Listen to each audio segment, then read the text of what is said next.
नमस्कार दोस्तों, मैं हूं आपका मित्र लक्ष्मी हवलादार।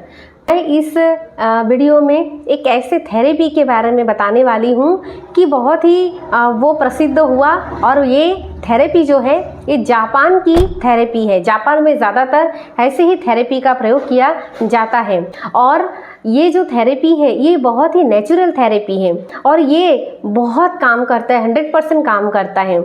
जब कोई भी कोच या इवन मैं भी कभी भी कोई भी थेरेपी करते हैं, इस थेरेपी को भी इसके साथ मर्ज कर देते हैं और इसका प्रभाव बहुत अच्छा होता है कोई भी किसी के लिए भी, और बहुत लाइफ पूरा ट्रांसफॉर्मेशन होता है। तो मेरे साथ बने रहिए, मैं आपके साथ शेयर करूंगी ये थेरेपी कैसा है, इस थेरेपी का नाम और इसके कितने पड़ाव हैं, मैं आपके साथ शेयर करूंगी। तो फ्रेंड, अगर आप मेरे इस वीडियो में इस चैनल में अगर आप नए हैं तो कृपया इसे आप शेयर करना ना भूलें और सब्सक्राइब तो ज़रूर कीजिएगा और कमेंट करिएगा। तो दोस्तों, मोरिता थेरेपी एक ऐसा थेरेपी है जो कि जिसका 4 पड़ाव होता है और 4 पड़ाव में अलग अलग चीज़ों की ज़रूरत होती है। 4 पड़ाव के बाद इंसान पूरी तरीके से चेंज हो जाता है, पूरी तरीके से ट्रांसफॉर्म हो जाता है। वो व्यक्ति चाहे कोई भी बीमारी से जूझ रहे होंगे या कोई डिप्रेशन में होंगे, एंजाइटी में होंगे या बहुत लंबे समय तक वो डिप्रेशन में होंगे, तो इस थेरेपी के द्वारा व्यक्ति अपना पूरा ट्रांसफॉर्मेशन कर सकता है ना। और एक एक जो पड़ाव है यानी कि 4 पड़ाव है, तो चारों पड़ाव में एक एक पड़ाव 5-5 दिन या 6-6 दिन का होता है। तो 6-6 दिन ना करके मैं 5-5 दिन ही इसे बोलना चाहूँगी कि अगर ये वीडियो देखने के बाद अगर आप इसे यूज़ करते हैं तो आप 5-5 दिन में 5 दिन यानी टोटल 20 दिन में पूरा ट्रांसफॉर्मेशन आपकी होगी। लेकिन बहुत ही ध्यानपूर्वक, बहुत ही शांति से इस थेरेपी को करना बहुत अनिवार्य है। तो मैं इसका पहला थेरेपी मैं आपसे शेयर करती हूँ। पहला जो पड़ाव है उसमें व्यक्ति को अकेला एक जगह, एक कमरे में छोड़ दिया जाता है और उसे बाहरी जगत से पूरा संपर्क तोड़ दिया जाता है। पहले पड़ाव 5 दिन का होता है। जो मरीज होता है उसे 5 दिन के लिए एक कमरे में छोड़ा जाता है, यानी कि उसके आसपास कोई लोग नहीं होंगे, उसके पास कोई नहीं जाएगा, ना उसके पास कोई टीवी होगी, ना मोबाइल होगा, ना किताब होंगे। मतलब बाहरी जो कुछ भी है उससे हर चीज़ों की संपर्क तोड़ दिया जाएगा। कोई भी, ना कोई व्यक्ति मिलने भी नहीं जाएगा, ना वो अपने लोगों से, हर लोगों से उसका संपर्क तोड़ दिया जाता है और उसे अलग हटकर एक कमरे में, चाहे वो घर भी हो सकता है, लेकिन बस उस घर में वो अकेला ही रहेगा। इस बीच जो कोच है, यानी कि जो कोच है वो कोच भी उसके पास नहीं जाएगा। उस 5 दिनों के अंदर उस व्यक्ति को अकेले रहना है, अकेले ही गुजारना है और खुद के अंदर उसे झांकना है, उसे फील करना है कि इस समय वो क्या फील कर रहा है, वो कैसा महसूस कर रहा है।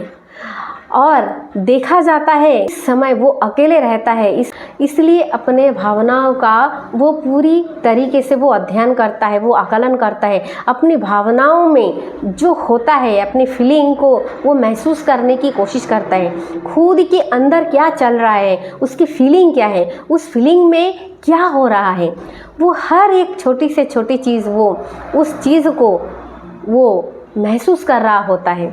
और वो अकेले रहने की वजह से 5 दिन समाप्त होते होते वो अंदर ही अंदर इतना वो उतावला हो जाता है कि वो अपने अंदर कुछ करने के लिए बहुत आतुर हो जाता है। कुछ करना है उसे, वो अपने अंदर कुछ ऐसे चीज़ें करना चाहता है जो उसके लिए ज़रूरी है और ये खुद ही सोचता है। वो मरीज इस 5 दिन कुछ ना करने की वजह से, क्योंकि कोई काम उसके पास नहीं होता, कोई लोग उससे नहीं मिलता, वो हर चीज़ से उसका संपर्क जो है तोड़ दिया जाता है, जिसकी वजह से वो बिल्कुल अकेला फील करता है। और अकेला फील करने की वजह से वो अपनी भावनाओं को जानने की कोशिश करेगा और वो उतावला हो जाता है कि भावनाओं की अध्ययन किया जाता है। अब आइए जानते हैं कि दूसरा पड़ाव में क्या होता है और क्या किया जाता है मरीज के साथ। दूसरा पड़ाव में मरीज के साथ उसे बाहर के साथ अकेला रहने जाता है। इस बार वो अकेला नहीं होता, उसे कुछ पेंटिंग्स करने के लिए दिए जाते हैं, कुछ अकेला कुछ बागवानी करने के लिए दिए जाते हैं, कुछ किताब पढ़ने के लिए दिए जाते हैं। जो पहला चरण में मरीज 5 दिन वो अकेला गुजारा है, उसके अंदर जो फीलिंग उत्पन्न हुई उस फीलिंग को वो उसे एक डायरी लिखने की सलाह दी जाती है। उसकी भावनाएं यानी उसकी फीलिंग जो भी कुछ आता है उसे डायरी में लिखने के लिए सलाह दी जाती है। और उसे इस बीच उसे काम भी दिया जाता है, उसे पेंटिंग का काम, बागवानी का काम या साफ सफाई का काम, उसे एक शांत माहौल दिया जाता है जहाँ पर वो अकेला ही हो रहता है, लेकिन इस बार उसके ये सारे चीज़ों से उसका संपर्क जोड़ दिया जाता है, छोटी छोटी चीज़ों से संपर्क जोड़ दिया जाता है। इस बार कॉपी, डायरी, पेन, बागवानी, पौधा, घर के बाहर जाना, पेंटिंग्स करना, ये सारा काम उसके ऊपर दिया जाता है। लेकिन हाँ, यहाँ पर और एक चीज़ होती है कि बाहर के लोग उससे कोई नहीं मिल सकता, सिर्फ और सिर्फ जो उसकी इलाज करता है, जो कोच होती है, वो ही सिर्फ उससे मिल सकता है। उसके अलावा और किसी की परमिशन मिलने की इजाज़त नहीं होती है। ये दूसरी पड़ाव होती है उसके लिए, जो ये भी 5 दिन का ही होता है। तो ये 10 दिन कवर हुई। अब चलते हैं तीसरे चरण में। तो आइए जानते हैं कि तीसरे चरण में क्या होता है। तीसरे पड़ाव में मरीज को उसके कोच उसे पहाड़ों पर ले जाता है, वहाँ उसे पेड़ काटने के लिए दिया जाता है या उसे कोई पेंटिंग्स बनाने के लिए दिया जाता है।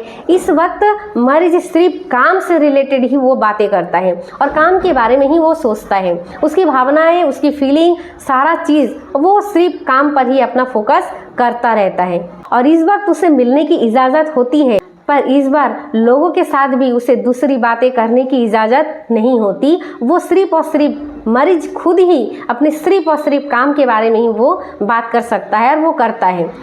इसके अलावा कोई दूसरा चीज़ वो नहीं करता, है ना। तो ये ख़त्म होता है तीसरी चरण। अब चलते हैं आखिरी पड़ाव, आखिरी चरण और चौथा पड़ाव।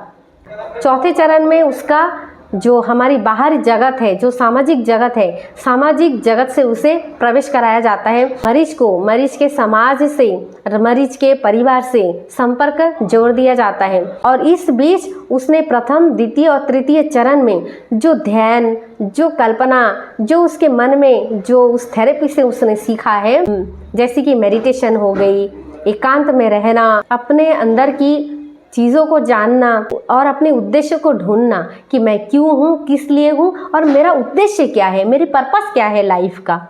अपने उद्देश्य को, अपने पर्पस को ढूंढने की कोशिश करता है और उससे पर्पस मिल भी जाती है। दुनिया के सामने वो मरीज एक ऐसा व्यक्ति बनकर उभर के आता है जिसके अंदर कुछ है, जिसका कुछ उद्देश्य है। उस मरीज का, उसके जीवन का कुछ मूल्य है, अपना पर्पस जानता है, अपना उद्देश्य जानता है। एक अलग दुनिया में वो अपना चीज़ों को ढूंढता है और एक अच्छा व्यक्ति बनकर, एक पूरा ट्रांसफॉर्म व्यक्ति बन करके वो उसका अपना इकिगाई उसे तलाश लेता है, जिसे कहते हैं उस व्यक्ति का इकिगाई। सामाजिक या मानसिक दबाव के आए बिना ही वो व्यक्ति उद्देश्य से प्रेरित होकर वो अपना उद्देश्य को पूरा करने की कोशिश करता है।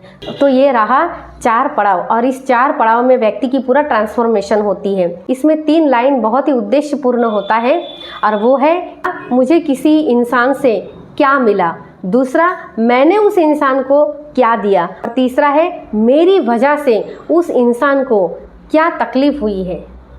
ये 3 लाइन उसके माइंड में बार बार आते रहता है।